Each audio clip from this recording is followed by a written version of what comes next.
I'm a 23-year-old girl trying to make ends meet in a bad neighborhood. I deliver food for a living, hoping to save enough money to move to a better place someday. Nights are particularly bad around here, so I try to avoid working late after facing some scary situations in the past. A few weeks ago, a new neighbor moved into the apartment next to mine. Her name is Mary. She looks like she's in her late 50s and lives alone. But there's something about her that makes me uneasy. Every time I pass by her door, I feel a shiver run down my spine. I try to avoid her as much as possible, but in this cramped building, that's not always easy. One night, I finished my shift, later than usual. As I dragged myself up the stairs, exhausted and yearning for my bed, I saw her. Mary was standing right in front of my door. She wasn't doing anything, just staring at the wall with a blank look on her face. I tried to be polite, despite the discomfort gnawing at me. "Good evening, Mary," I said, trying to keep my voice steady. She didn't respond. She just kept staring at the wall, her eyes vacant, like she was in some kind of trance. Then, without a word, she turned and walked to her apartment like a robot. My heart was pounding in my chest as I quickly unlocked my door, slipped inside, and locked it behind me. The whole encounter left me rattled, but I tried to brush it off as just another weird experience in this place. The next morning, as I opened my door to leave for work, I found something that made my stomach churn. Food leftovers were scattered in front of my door. It looked like someone had deliberately dumped their trash there. I couldn't prove it, but I was certain Mary was behind it. She was the only one around here who seemed off enough to do something like that. This continued for several days. Every morning, without fail, I'd wake up to find food scraps and garbage in front of my door. I was getting increasingly frustrated and anxious. I didn't know what her problem was or why she was targeting me. I just knew I couldn't let this go on. Finally, I decided to confront her. I mustered up all my courage and knocked on her door. When she opened it, she looked at me like she had no idea who I was. "Mary, do you know why there's always food left in front of my door every morning?" I asked, trying to keep my voice from shaking. She tilted her head, feigning ignorance. "I'm sorry, dear. I don't know what you're talking about." Her response sent chills down my spine. She was lying. I was sure of it. But what could I do? I didn't have any proof, and her blank, almost eerie demeanor made me think she might be mentally unstable. The last thing I wanted was to provoke her into doing something worse. From that day on, I became hyper-aware of everything happening around me. I double-checked my locks, looked over my shoulder constantly, and tried to avoid any further interactions with Mary. The food scraps kept appearing, and with each passing day, my fear grew.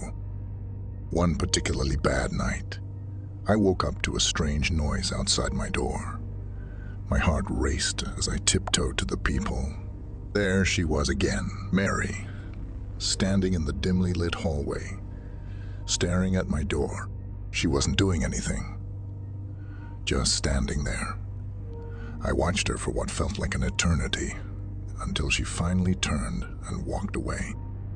The next morning, I found the usual mess of food scraps, but this time, there was something different. Among the leftovers was a small, old-looking doll, its eyes eerily lifelike.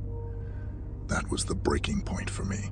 I packed my things and left the apartment as fast as I could, deciding to crash at a friend's place until I could figure something out.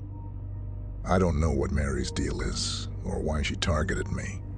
All I know is that there's something deeply wrong with her, and I couldn't stay there any longer. Maybe someday I'll be able to save enough to move to a better place, but until then, I'm done with that apartment and its creepy neighbor. If you're reading this and ever find yourself in a similar situation, trust your instincts and get out while you can. I'm not really one to write on the internet, but I need to get this off my chest. It's been eating at me, and I just need to put it out there. Maybe someone will understand. It started when I moved into my new place a couple of years ago. The neighborhood seemed nice enough. Quiet, suburban, the usual. I was 26, trying to carve out a space for myself, and I was excited to finally have a home I could call my own. It wasn't long before I met the neighbor. Let's call him Tom. Tom was a 42-year-old guy who lived alone next door. At first, I thought he was just a lonely guy looking for someone to talk to. We all need human connection, right? It began innocently enough. Every time I'd go outside, whether to check the mail or water the plants, Tom would appear. He'd wave, stroll over, and strike up a conversation. It was harmless at first. Small talk about the weather, local news, that sort of thing. But then, it started to feel creepy. One afternoon, I was out in the yard for a bit longer than usual, pruning the rose bushes my mom had helped me plant. I felt eyes on me and turned around to see Tom standing there, watching. He walked over, smiling, like always, but the smile didn't reach his eyes. It was as if he had been waiting for me to be out there. The hair on the back of my neck stood up. It wasn't just me he interacted with. My mom was visiting one night, taking out the garbage around 9 p.m. Tom approached her, and before she knew it, he was sharing personal stories, lingering until midnight. My mom, always polite, didn't seem too bothered, but it rubbed me the wrong way. Then there was the time I went for a walk to the pool with my brother. We were looking forward to some quality time together. Out of nowhere, Tom joined us, chatting incessantly for over an hour. It was like he couldn't take a hint, no matter how uninterested we seemed. I could see the frustration on my brother's face, and I felt guilty for not knowing how to shut Tom down without causing a scene. The text messages were another thing. He'd message me about random stuff, and if I forgot to respond, he'd get visibly upset the next time we ran into each other. His eyes would darken, and he'd make passive, aggressive comments. It was clear he expected me to keep up with his texts, which started to feel more like demands than friendly messages. The worst was when my car battery died. I mentioned it in passing, not really thinking much of it. The next day, Tom showed up with an expensive new battery. I refused repeatedly, but he insisted, saying he just wanted to help. I felt uncomfortable and indebted, even though I never asked for his help. He'd rationalize his behavior by sharing stories about how he'd helped other neighbors, painting himself as some sort of neighborhood guardian. But his stories had a dark edge. They felt like justifications for his intrusiveness. The more he shared, the more unsettling he became. Despite my efforts to keep things cordial, I couldn't ignore the red flags anymore. He was possessive, intrusive, and seemed to misconstrue our neighborly interactions as something more. It was disturbing. His comments about my and my family's activities, his constant presence, it was all too much. I started to feel violated in my own yard, like I was being watched and monitored. Things came to a head one evening when he cornered me outside, his eyes intense, and said he felt a special connection between us.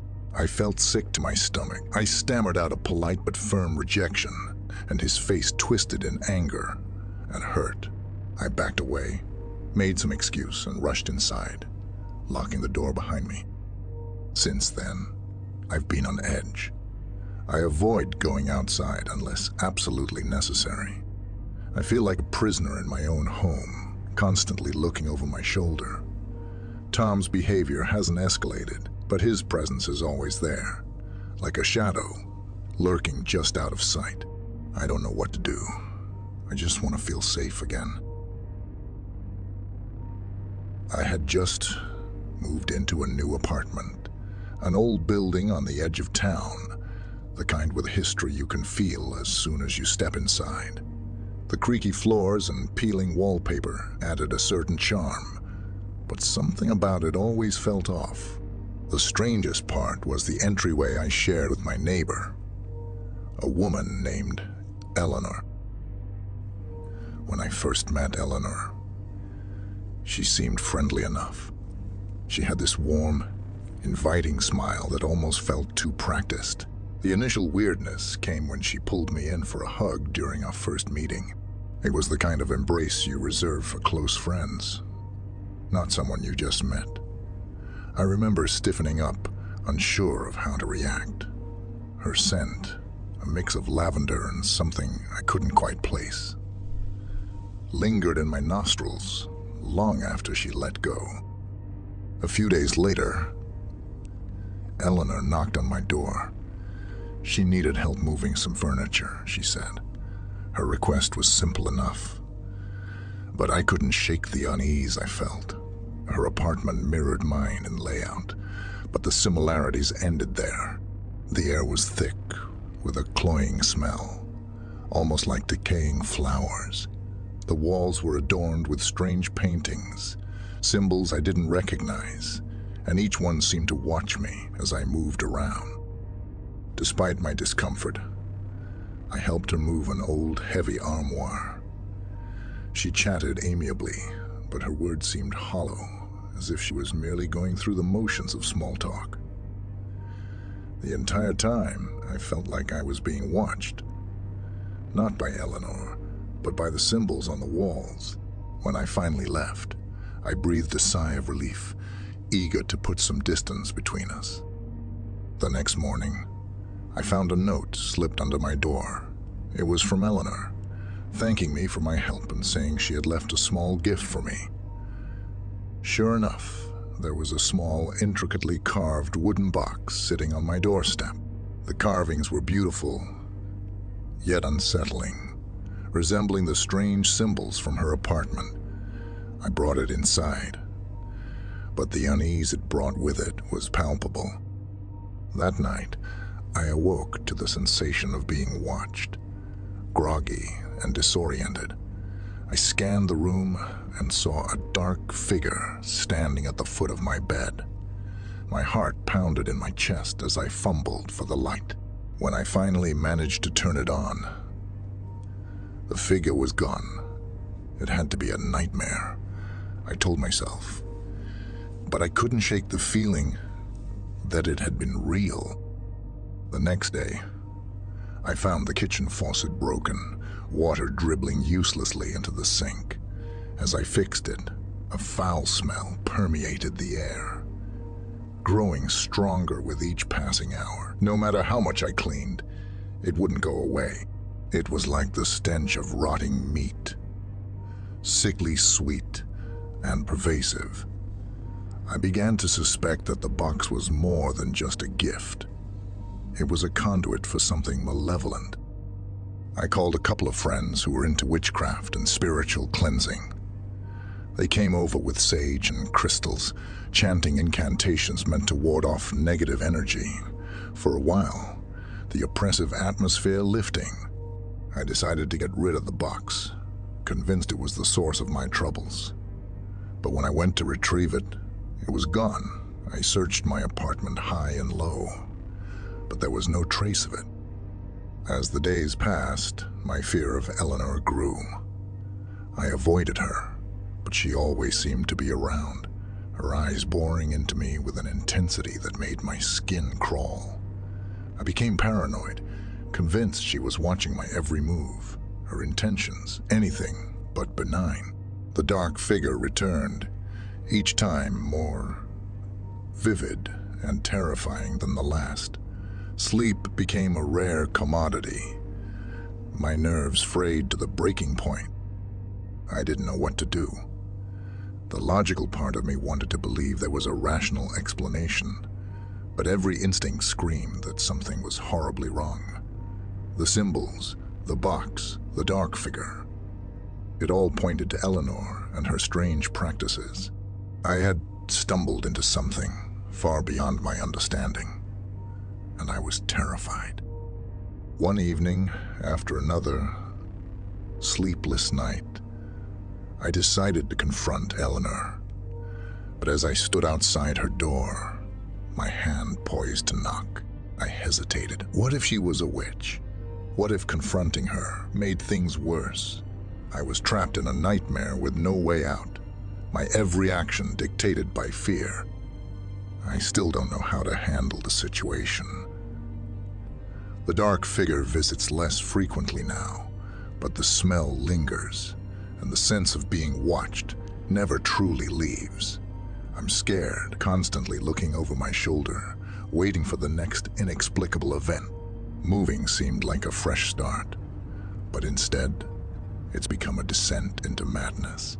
All I can do is hope that one day, the nightmare will end, and I'll find peace in the place that was supposed to be my sanctuary.